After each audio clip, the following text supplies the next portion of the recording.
Bonjour, bonsoir à tous. Alors voilà, aujourd'hui j'aimerais vous parler de la révélation de Jésus-Christ.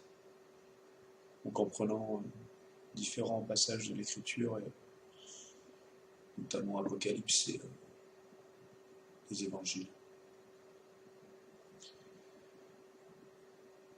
Mais tout d'abord, j'aimerais vous bénir en fait en action, parce que la bénédiction en réalité est toujours en action. Il ne suffit pas de dire à une personne je te bénis et la personne est bénie. Donc la bénédiction, c'est pas ça. La bénédiction fait parler du fruit de l'esprit. Et c'est le fait d'agir en parole ou en action, mais qui va mener en fait à porter du fruit chez la personne qu'on bénit.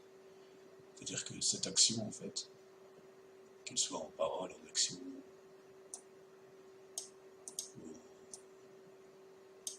peu importe en fait, il faut que ça porte du fruit dans l'amour. Il faut que ça apporte en fait quelque chose de concret dans la vie de la personne. Voilà. Donc en fait, j'aimerais vous montrer en fait comment faire pour faire voilà, ça en fait, c'est-à-dire pour faire une image comme ça, présenter un bureau comme ça où il n'y a quasiment aucune icône. Donc il faut savoir mettre les fichiers en cachet. Donc je vais vous montrer l'exemple avec l'icône de ce logiciel. Donc c'est mon logiciel que j'utilise pour filmer, il s'appelle Ocam. C'est un logiciel vraiment super que je vous recommande. Tapez juste Ocam sur Google. Je vous mettrai le lien dans la description pour le télécharger. Et très facile à utiliser. Vous pouvez trouver des vidéos sur internet qui expliquent comment l'utiliser. Donc, vous allez dans Propriétés. Vous allez dans Général. Vous mettez Cacher. Vous faites OK ou Appliquer. OK. Là, ça continue. Voilà. Et en fait, quoi, là, il est parti. Mais il est parti parce que j'ai activé une option. Donc, il faut aller dans votre... Dans vos dossiers en fait. Moi j'ai ça c'est le God Mode, ça c'est pareil le God Mode, c'est quelque chose que vous pouvez mettre en fait sur n'importe quel Windows normalement. Vous tapez en fait, par exemple si vous avez Windows XP, vous tapez Windows XP God Mode, Windows 7 God Mode, moi j'ai Windows 10 God Mode, et vous expliquez comment faire, c'est très simple en fait, il suffit juste de créer un nouveau fichier en fait, de créer un nouveau dossier comme ça, et de lui donner en fait le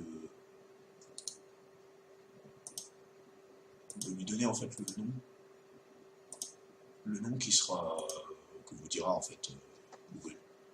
Et ça vous permet en fait d'avoir ceci, c'est-à-dire d'avoir tous les fichiers en détaillé. Parce que sinon, si vous n'avez pas le God Mode, il faut aller dans palette de configuration, mettre les icônes en petit, faire clic droit, mettre les icônes en petit. Et en fait, vous allez dans Options de l'explorateur de fichiers, vous faites afficher les fichiers et dossiers cachés. Et là, en fait, vous faites soit, donc ça c'est sur Off, là, vous faites soit en fait ne pas afficher les fichiers dossiers ou lecteurs cachés. Là, c'est ce que j'ai fait, c'est pour ça qu'il a disparu. Si vous faites afficher, OK. Voilà, ils réapparaissent tous en transparent.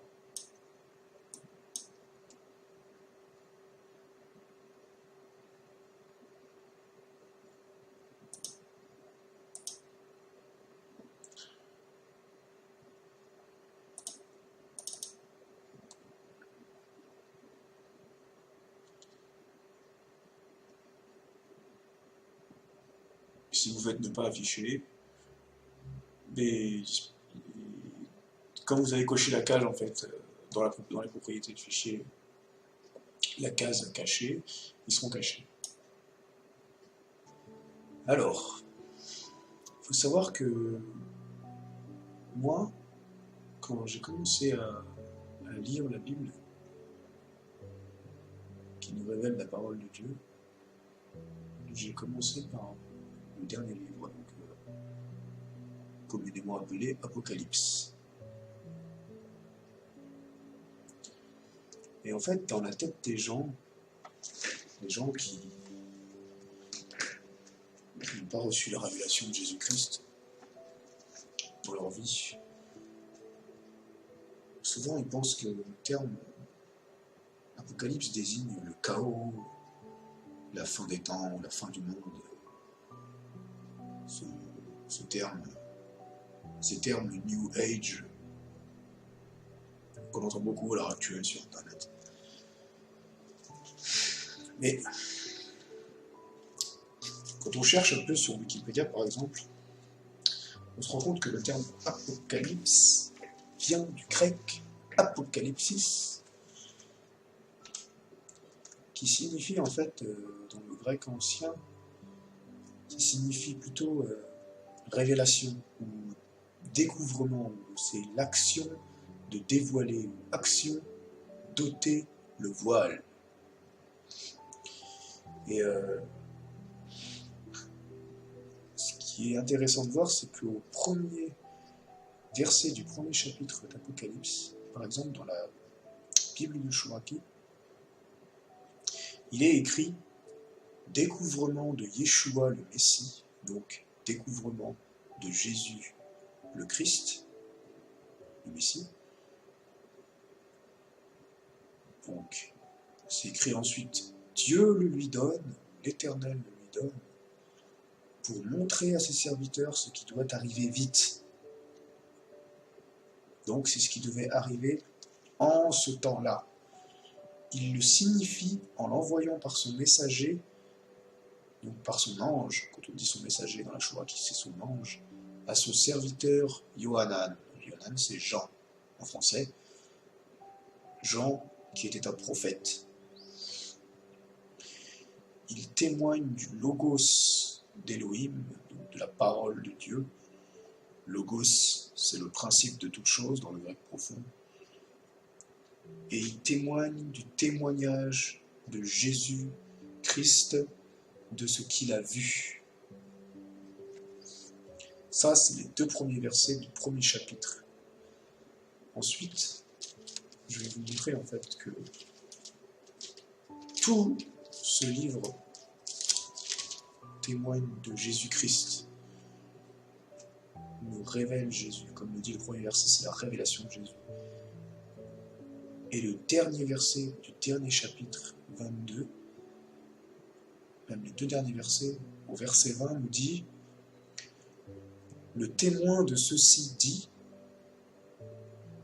donc le témoin de ceci, en fait, c'est de ce livre, « Oui, je viens vite. Amen. Viens, Seigneur Jésus. » Le chérissement du Seigneur Jésus avec tous.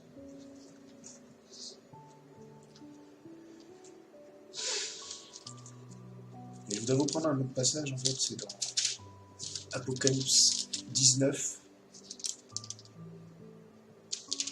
verset 10. En fait, Jean dit « Je tombe à ses pieds ». Il parle de l'ange, en fait. Il tombe aux pieds de l'ange pour me prosterner devant lui. L'ange lui dit « Vois, non, je suis un compagnon de service, comme toi et tes frères. » Il dit « Ayant le témoignage de Jésus.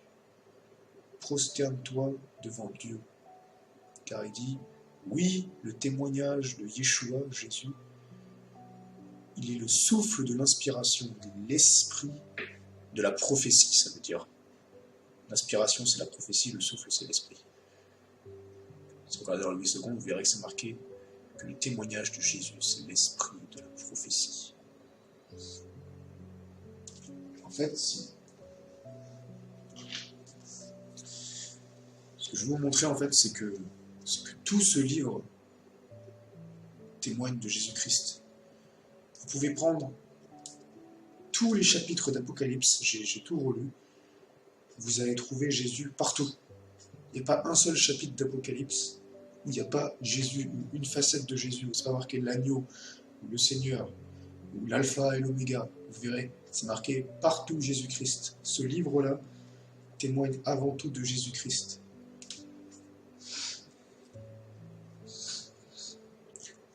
Par exemple, au chapitre 13, le 666 là, dont il est question, là, c'est pas l'antéchrist ou Satan. Là. L'antéchrist, ça n'existe pas dans la parole de Dieu.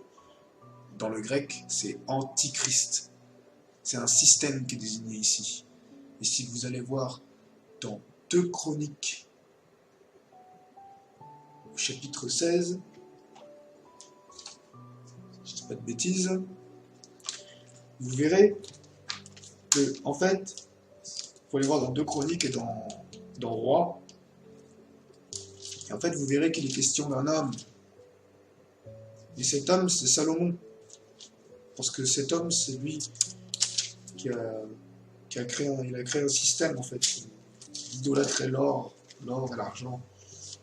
En fait, dans ce passage, il désigne juste, en fait, l'esprit de Mammon, c'est tout. C'est un système. C'est la loi, en fait, qui est désignée ici. La parole de Dieu nous parle toujours des mêmes choses. La loi, la grâce, l'Église, Jésus-Christ, et toutes les facettes de Jésus-Christ. Et la finalité, quand on lit la parole de Dieu, ça doit être Jésus-Christ de Nazareth, Jésus le vivant.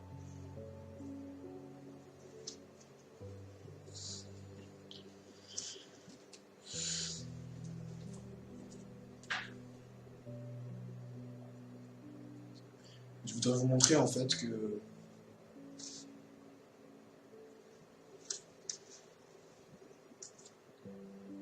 en fait cette parole, la parole de Dieu, la Bible, nous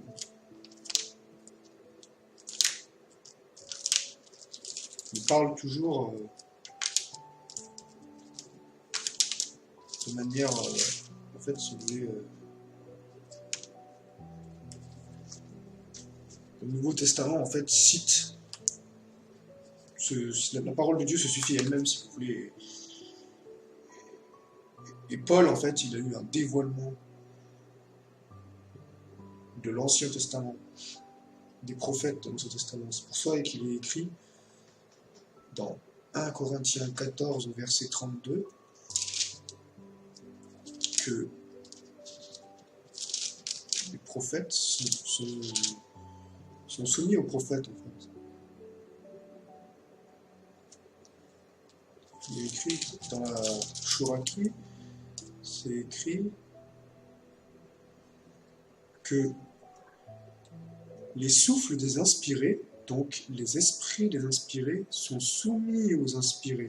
Ça veut dire en fait ici que les esprits des prophètes, je traduis des prophètes de n'importe quel temps, sont soumis aux prophètes, aux inspirés. Et ensuite, il est dit au verset 33, « Non, Dieu n'est pas dans le tumulte, dans le désordre, mais dans la paix, comme dans toutes les communautés de consacrés. » Ça veut dire en fait que là, en fait, on montre en fait que Dieu est un Dieu d'ordre, dans le sens, il est dans l'ordre, dans sa parole. Si vous voulez, en fait, les prophètes, comme j'ai déjà dit dans une autre vidéo, en fait, le faux prophète, c'est pas le prophète qui ne révèle pas Jésus-Christ. Pardon, justement, le faux prophète, c'est le prophète qui ne révèle pas Jésus-Christ. C'est pas le faux prophète qui prophétise mal. Un faux prophète, il peut prophétiser sur ta vie.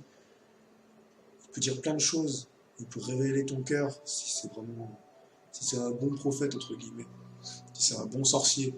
Mais le vrai prophète, il trouvera toujours Jésus en toi. Parce qu'ici, dans la parole de Dieu, quand il est dit « Les esprits des prophètes sont soumis aux prophètes », on nous parle des prophètes, des Écritures de l'Ancien Testament.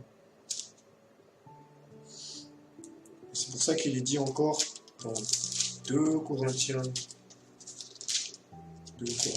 chapitre 3,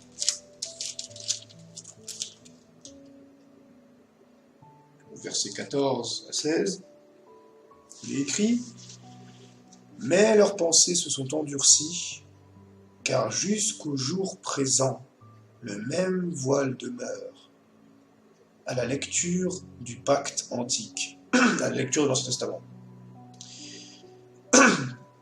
Il n'est pas dévoilé, car c'est dans le Messie qu'il disparaît, qu'il est dévoilé. Mais à ce jour encore, quand Moïse est lu, donc la Torah, les 5 livres écrits de Moïse, donc la Genèse, Exode, Deutéronome, Nombre, Lévitique, un voile gît sur leur cœur. Donc quand Moïse est lu, un voile gît sur leur cœur. Mais c'est quand ils se tournent vers le Seigneur que le voile est enlevé. Vous voyez? En fait, il y a un voile dans l'Ancien Testament. Et ce voile est ôté que quand les cœurs se convertissent en fait à Christ, ils se tournent vers le Seigneur. La conversion, en fait, c'est un demi-tour, en fait. Dans le grec, c'est faire demi-tour. Et ce demi-tour-là, c'est faire un demi-tour vers soi-même. Parce que le Seigneur, il habite en nous. Il n'est pas à l'extérieur, c'est en nous qu'on veut le chercher, à l'intérieur, dans notre cœur. Et dans la précédente vidéo, j'avais dit, en fait, que la terre, en fait, la terre qu'on voit dans les Écritures, c'est pas la terre qu'on voit autour de nous. La terre qui est décrite dans les Écritures, quand il est dit dans la Genèse, en tête Elohim, au commencement, Dieu créa les cieux et la terre. En fait, là, les cieux et la terre, dans Isaïe 66.1, Dieu dit que la terre est son marchepied, que le ciel c'est son trône. Dieu est esprit. Et si vous relisez en fait la parabole du semeur dans Marc 4, vous verrez en fait que relisez-la en fait en cherchant Jésus qui veut se révéler à votre cœur, et vous verrez que la terre qui est citée, la terre, c'est votre cœur, et le ciel, c'est la présence de Dieu.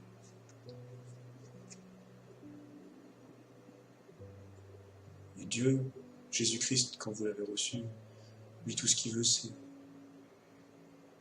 c'est prendre possession de tout votre être. Laissez-vous convertir chaque partie de votre corps, laissez-la se convertir au Saint-Esprit qui vit en vous.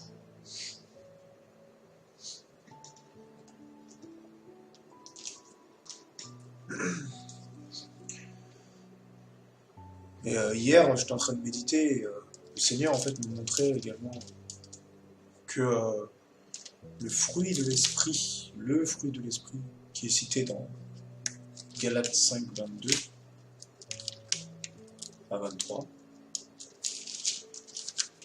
fait, je cite, dans la Chouraki, il est écrit « Mais le fruit du souffle de l'esprit est l'amour, le chérissement, la paix, la patience, l'obligeance, la bonté, l'adhérence. » Donc certaines versions, à la place de l'adhérence, disent la foi. En fait, dans la Chouraki, quand on dit l'adhérence, c'est toujours la foi. Mais la plupart des versions disent la fidélité. Et ici, c'est l'adhérence. Et vous verrez qu'en fait, que fidélité, et dans la parole de Dieu, en fait, c'est un synonyme de foi et d'adhérence. L'amour, ici, d'autres versions disent la charité. Amour égale charité. Le chérissement, c'est la bénignité, il me semble. Non, j'ai des bêtises. Vous irez relire dans la... Voilà, Louis II, vous verrez la paix. La patience, ça peut être aussi la tempérance, l'obligeance, la bonté, donc l'adhérence. Et en fait, là, ce qui est énorme, c'est l'humilité. Et l'humilité, en fait, est un synonyme de douceur, parce que dans d'autres versions, c'est la douceur à la place de l'humilité, et la maîtrise de soi. Et il est écrit ensuite, je ne comprenais pas avant ce dernier passage, ce contre quoi la Torah n'est pas, la loi n'est pas contre ces choses, dans d'autres versions. Pourquoi il dit ça là, la loi n'est pas contre ces choses? Parce qu'en fait, la loi, Jésus en fait, a accompli la loi dans l'amour. Il a accompli la loi dans ce fruit de l'esprit-là. Et le fruit de l'esprit, là, l'esprit qui est cité ici, c'est le Saint-Esprit qui vit en nous, c'est l'Esprit du Dieu Tout-Puissant qui a créé les cieux et la terre.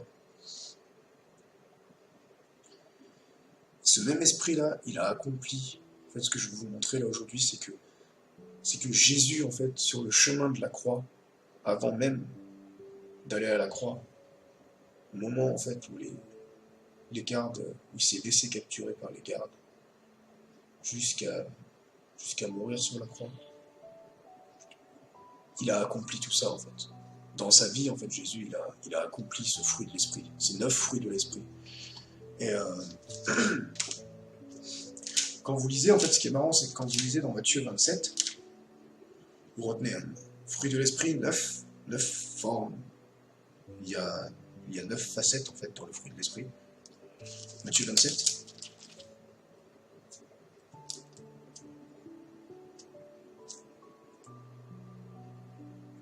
Il est écrit...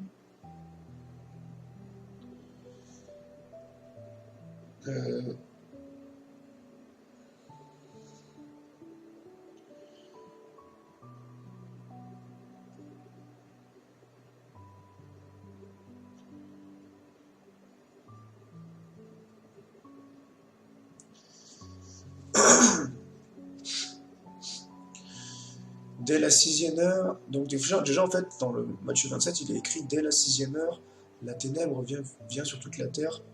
Et en fait c'est écrit après jusqu'à la 9e heure.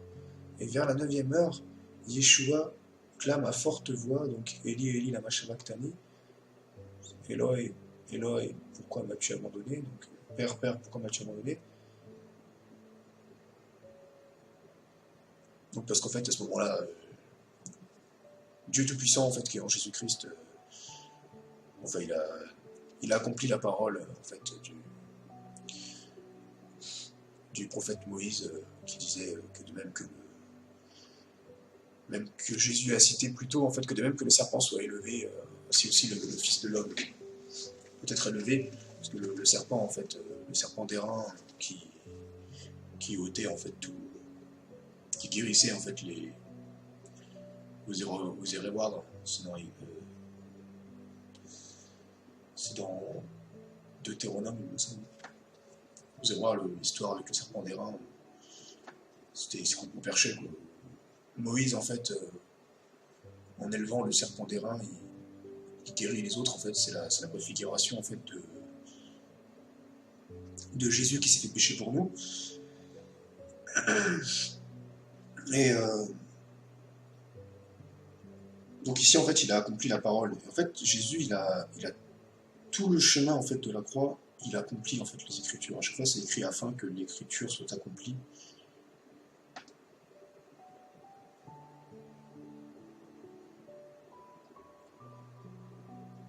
Par exemple,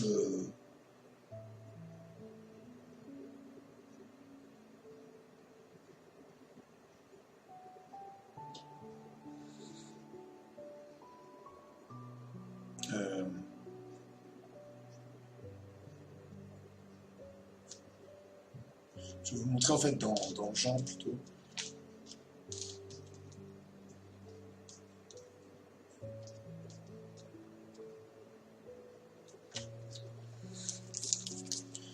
Je vais vous montrer que dans Jean 19, un petit exemple.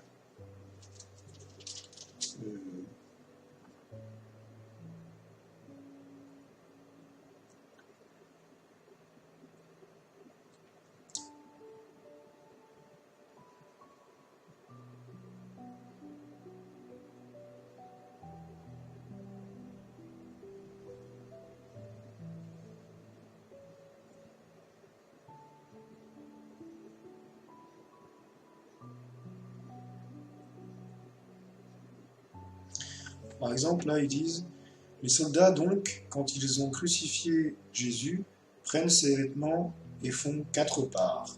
Une part pour chaque soldat et la tunique. Or, la tunique était sans couture, tissée d'un seul tenant. Ils se disent donc l'un à l'autre, ne la déchirons pas, mais jetons les sorts sur elle.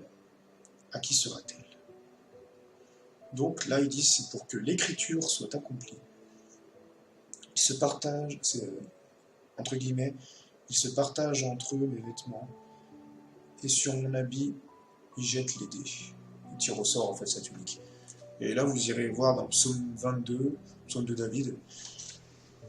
David était aussi un prophète, a prophétisé en fait ce passage.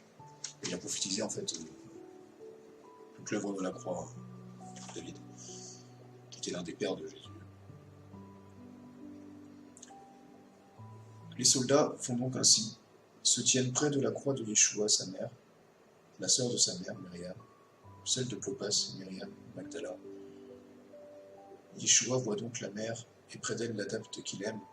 Il dit à la mère, femme, voici ton fils. Ensuite, il dit à l'adepte, voici ta mère. Ensuite, on saute. Voilà, enfin, il dit, après cela, Yeshua sait que tout est accompli. Donc, il le sait à l'avance, en fait. Et il dit, et pour que l'écrit soit accompli, il dit, j'ai soif. Et donc, il y a un vase qui est là, plein de vinaigre, et une éponge pleine de vinaigre, et là, le soldat fixe à l'hysope et l'approche de sa bouche. Et en fait, ça c'est pareil, c'était écrit dans l'Ancien Testament.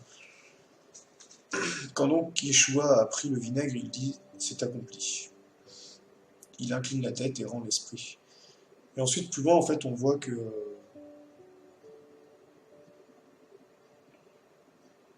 en fait, il y a une... Voilà,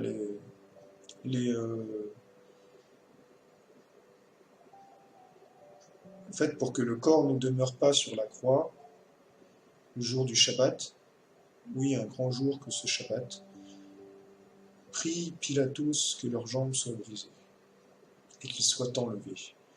Donc, les soldats viennent donc et brisent les jambes du premier, puis de l'autre, des crucifiés qui sont avec lui. En fait, ils ont brisé les jambes des deux prisonniers qui étaient aux côtés de Jésus.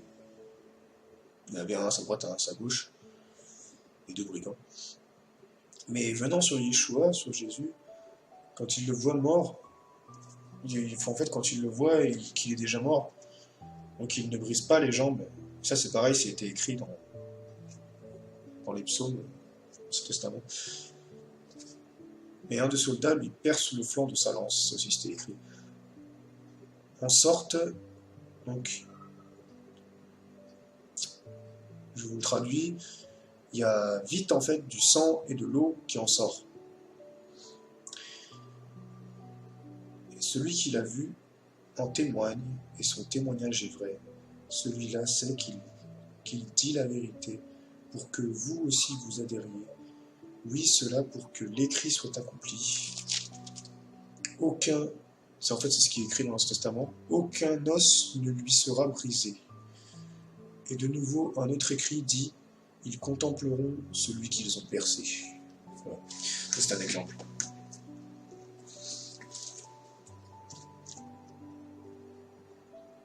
Et ensuite, il y a autre chose que je voulais vous montrer. C'est dans Jean au chapitre 17. Donc, ainsi parle Jésus, il lève les yeux au ciel et dit, Père, l'heure est venue, glorifie ton Fils, pour que le Fils se glorifie. Tu lui as donné autorité sur toute chair, afin que tout ce que tu lui as donné, il leur donne vie en pérennité. Donc, il donne la vie éternelle. Telle est la vie éternelle, c'est de te connaître toi, le seul vrai Dieu, et celui que tu as envoyé, Jésus le Messie, Jésus-Christ. Donc en fait, ici, on voit que la vie éternelle, en fait, selon la parole de Dieu, la vie éternelle, c'est de le connaître lui, le seul vrai Dieu, Jésus-Christ. Dans le grec, en fait, il n'y a pas de « et ». c'est directement Dieu, celui que tu as envoyé, Jésus-Christ, en fait. Ils ne les ont pas dissociés, en fait, Elohim et Yeshua. Moi, il dit Jésus, je t'ai glorifié sur la terre. Donc j'ai terminé le travail que tu m'avais donné à faire. Et maintenant, glorifie-moi, toi, Père, auprès de toi, de la gloire que j'avais auprès de toi avant que fût l'univers. Donc ça veut dire, les gens, voilà que Jésus, il existait déjà avant même que fût le monde. J'ai manifesté ton nom aux hommes que tu m'as donnés, hors de l'univers. Là, dans le sens, l'univers, c'est dans le monde, en fait. Mais on parle du monde judaïque ici, en fait. Je vous mettrai une vidéo en lien qui explique bien ça. Il était à toi, tu me les as donnés, et ils ont gardé ta parole. Maintenant, ils le savent. Qui a gardé sa parole? C'est le monde, en fait, c'est les Juifs. Maintenant, ils le savent. Tout ce que tu m'as donné est auprès de toi, parce que les dires que tu m'as donnés, je leur ai donné et ils les ont reçus. Ils savent en vérité que je suis sorti d'auprès de toi, et ils adhèrent, comme je disais l'adhérence, ils ont foi en ceci. C'est toi qui m'as envoyé. Moi, j'intercède pour eux. Je n'intercède pas pour l'univers, mais pour ceux que tu m'as donnés, ils sont tiens. Et tout ce qui est à moi est à toi, et tout ce qui est à toi est à moi. Et j'ai été glorifié en eux. En fait, je vais vous montrer que là, en fait, ce qui est écrit là, c'est encore une fois, c'est une prophétie en fait qui est accomplie au chapitre 19, en fait, enfin, quand Jésus vient à la croix. Donc, Père consacré, garde-les en ton nom que tu m'as donné, afin qu'ils soient un comme nous. Quand j'étais avec eux, moi, je les ai gardés en ton nom que tu m'as donné. Je les ai sauvegardés. En fait, il parle de ces apôtres-là. Et pas un d'eux ne s'est perdu, sauf le fils de la perdition, que c'est Judas, pour que l'écrit soit accompli. Maintenant, je viens à toi. Voilà, il dit, pour que l'écrit soit accompli. Maintenant, je viens à toi, et cela, je le dis dans l'univers, pour qu'ils aient mon chérissement parfait en eux-mêmes.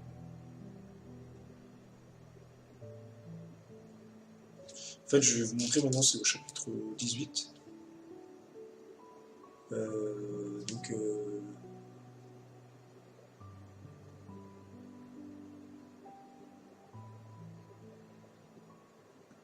En fait,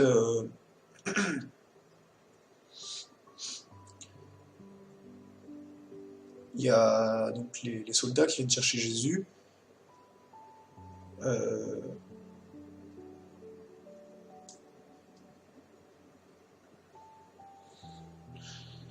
Donc cela dit, donc Jésus, donc voilà, en fait Jésus il sort avec ses adeptes de l'autre côté du torrent et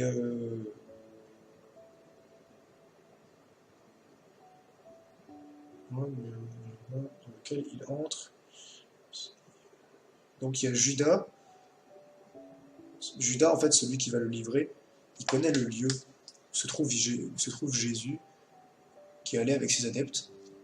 Et donc Jésus, prenant la cohorte avec les gardes des chefs, des desservants et donc des pharisiens en fait,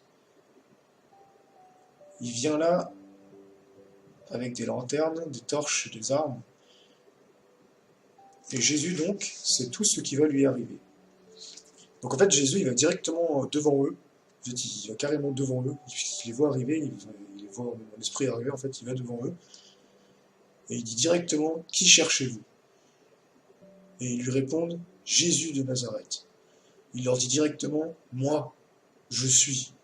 C'est moi je suis Jésus en fait. C'est moi que vous cherchez. Jésus aussi. Pardon. Il y a Judas aussi, celui qui le livre, se tient près d'eux. Et quand il leur dit en fait, moi je suis, ils vont en arrière et tombent à terre. En fait, ils tombent à la renverse. Et c'est en fait là on voit en fait la puissance de l'amour de Jésus en fait. Il est allé directement, littéralement au devant de ses ennemis. Il s'est livré en fait. Il s'est livré à eux. Il s'est livré à nous en fait. Parce que c'est nous en fait. tous responsables, en fait, par le péché originel, on est tous responsables de la mort de Jésus. Donc quand il leur dit « moi je suis », donc il tombe à la renverse,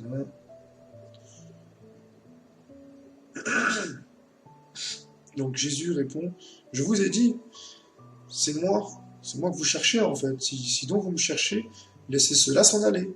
Il parle de ses apôtres. Donc il dit en fait, et là en fait c'est écrit, pour accomplir la parole, en fait c'est ça que je voulais vous dire, qu'il avait dite, ce que tu m'as donné, en parlant à son père, je n'en ai pas perdu un seul. Voilà. Ça je voulais montrer en fait que en fait, chaque passage de l'écriture en révèle un autre, et tout est prophétique. Et c'est comme en fait il y a comme en fait un courant d'eau en fait qui relie toute la parole.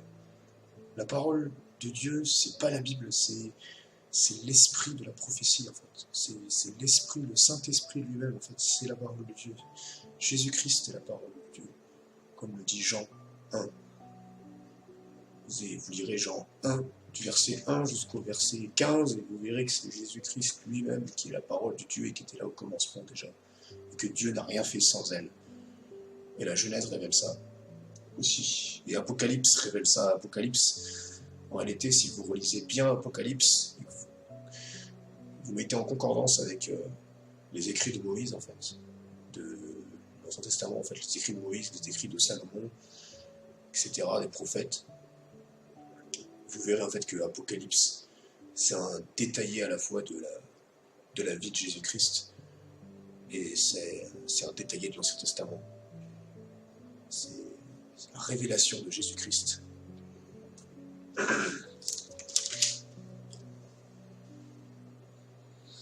Et si vous relisez en fait l'Évangile, je vous conseille de relire en fait le chemin de la croix, Évangile de Jean chapitre 19 et Évangile de Matthieu chapitre 27, et vous mettez ça en concurrence avec le fruit de l'esprit, Galates 5, 22 à 23, et vous regardez en fait tout ce que fait Jésus, les paroles qu'il dit, ce qu'il fait, vous verrez en fait que vous allez y trouver l'amour, la joie, la paix, la foi, qui est synonyme de la fidélité, la douceur, qui est synonyme d'humilité, la maîtrise de soi. Il s'est tu. Il dit, le Saint-Esprit qui vit en vous, si vous avez la révélation que Jésus est votre paix, vous pouvez vous tenir au milieu des bombes, de la guerre, de l'enfer, des gens qui sont dans la torture, et donc vous serez en paix intérieure. Vous avez vraiment la révélation que Jésus est votre paix. Et en fait, vous l'avez déjà, vous êtes le fruit de l'esprit. Mais il faut que le Saint-Esprit vous le révèle. Cherchez en fait qui vous êtes en Jésus-Christ. Et pour ça, il faut chercher dans la parole de Dieu qui vous êtes en Jésus-Christ. Et vous êtes l'amour, le chérissement, la paix, la patience, l'obligeance, la bonté, l'adhérence, la fidélité, la foi, l'humilité, la douceur, la maîtrise de soi.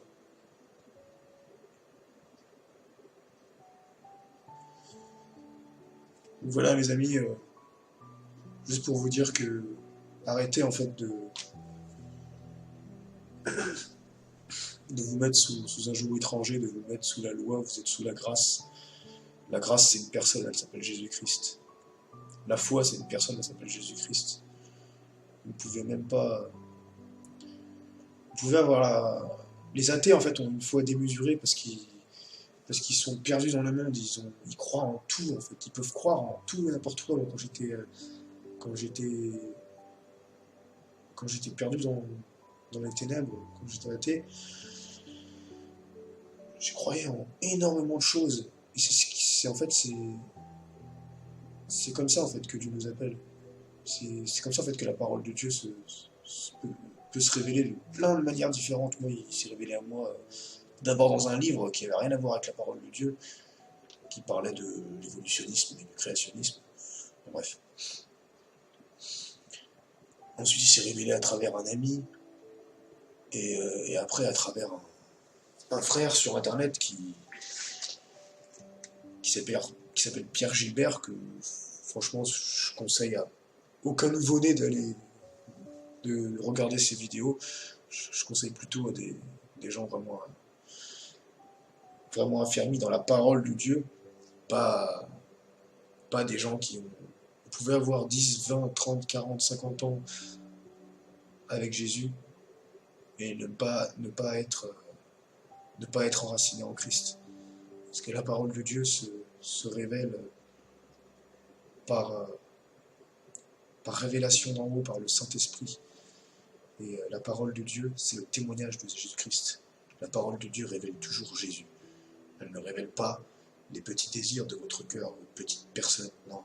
Elle révèle Jésus-Christ. Et c'est en révélant Jésus-Christ que alors vous allez connaître qui vous êtes en lui. Et alors vous ne relirez plus jamais de la même façon, par exemple le psaume 139 qui dit « Merci Seigneur de ce que tu as fait de moi, une créature merveilleuse. » Mais moi Christopher, je suis pourri dans la chair. Si je suis parfait dans l'esprit, c'est parce que je suis mort et ressuscité en Jésus-Christ. C'est Jésus-Christ qui habite en moi qui est parfait. Ce psaume-là désigne avant tout Jésus-Christ de Nazareth, comme toute la parole de Dieu.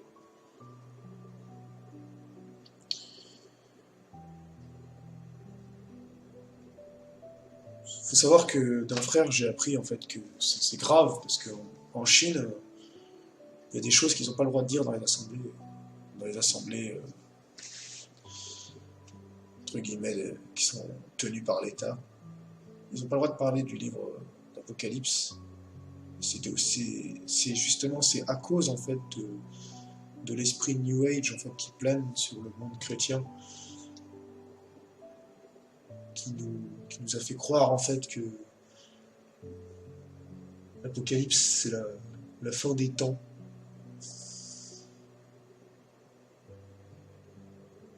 C'est même pas écrit ce terme dans l'Apocalypse, la fin des temps. La révélation de Jésus-Christ, la révélation de Jésus-Christ. Le vrai terme pour citer ce livre, ce serait de dire dévoilement en fait. C'est l'action d'ôter le voile en fait.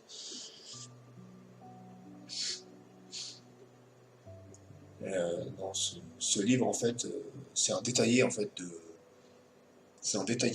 la vie de Jésus. Vous pouvez y voir en fait dans le livre de l'Apocalypse, si vous relisez bien les deux passages que je vous ai cités, donc Matthieu 27 et Jean chapitre 19, vous mettez en concordance en fait avec, vous allez voir avec Apocalypse, et vous verrez en fait que vous voyez en fait ce qui s'est passé dans le spirituel à la croix. L'Apocalypse vous montre en partie ça en fait, vous montre ce qui s'est passé en fait au moment où Jésus était sur la croix, enfin sur le chemin de la croix et à la croix. Vous allez voir en fait que ce que vous voyez là, c'est ce qui s'est passé dans l'invisible en fait. Bon, voilà mes amis, moi j'ai pas toutes les révélations, mais je sais que la parole de Dieu nous parle avant tout d'une personne. Cette personne c'est Jésus-Christ, et qu'il veut se révéler à vos cœurs. Et arrêtez de chercher en fait des constatations, arrêtez de chercher des mesures, d'arrêter de tout calculer, et de vouloir connaître les ténèbres. À partir du moment où vous avez le Saint-Esprit, je vous assure que au fond de vous, vous savez très bien ce qui est mal et ce qui est bien. Vous le savez vraiment. Maintenant que vous le savez, maintenant que vous connaissez les ténèbres, allez comme Jésus, allez briller au milieu des ténèbres. Allez délivrer la puissance de Dieu qui habite en vous. Parce que vous avez la puissance de Dieu qui habite en vous.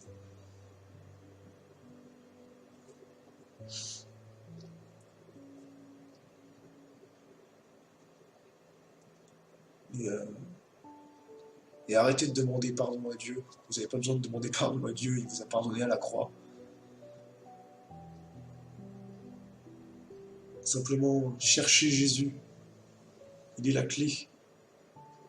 Plus en fait vous le connaîtrez, plus vous aurez la révélation de qui il est en vous, et plus en fait vous allez être tel il est, tel nous sommes, et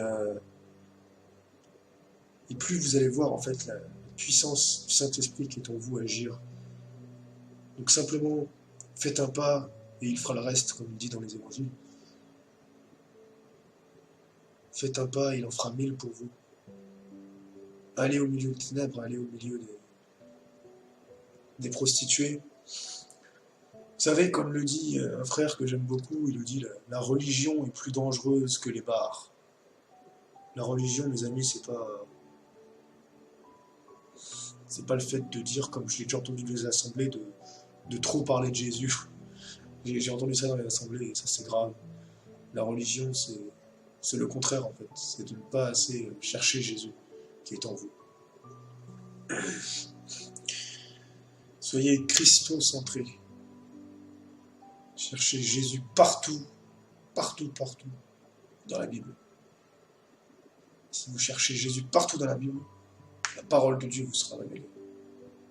L'évangile, c'est quelque chose de tellement simple, on a fait quelque chose de tellement compliqué.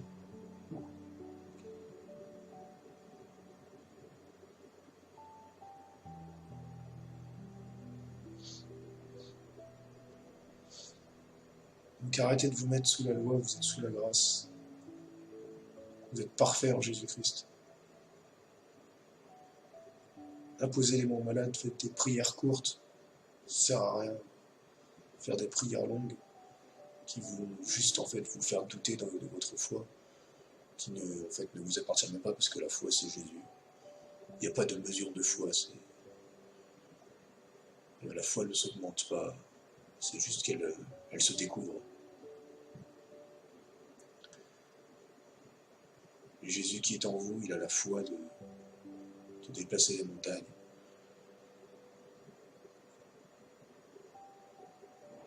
Qu'allez briller, vous êtes la lumière du monde, le sel de la terre. Faites-le n'importe où, à votre travail, à travers les jeux vidéo, à travers tout ce que vous voulez, à travers dans votre famille, dans votre voiture, dans vos vacances, à l'hôtel, en voyage, dans l'avion. Parle toi qui est dans cet avion, parle à cette personne assise là, à côté de toi. Dis-lui simplement, Jésus t'aime, il veut se révéler à ton cœur. Jésus, c'est pas...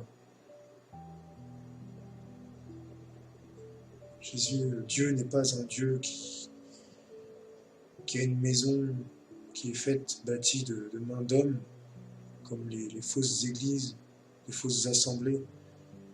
Ces bâtiments ont enfermé Dieu entre 4 murs, mais Dieu, il est vivant. Nous sommes des pierres vivantes. Et peu à peu, en fait, l'Église se construit à mesure que la révélation de Jésus-Christ vient habiter dans nos cœurs. Donc allez semer, planter des graines dans le cœur des gens. Aimer simplement.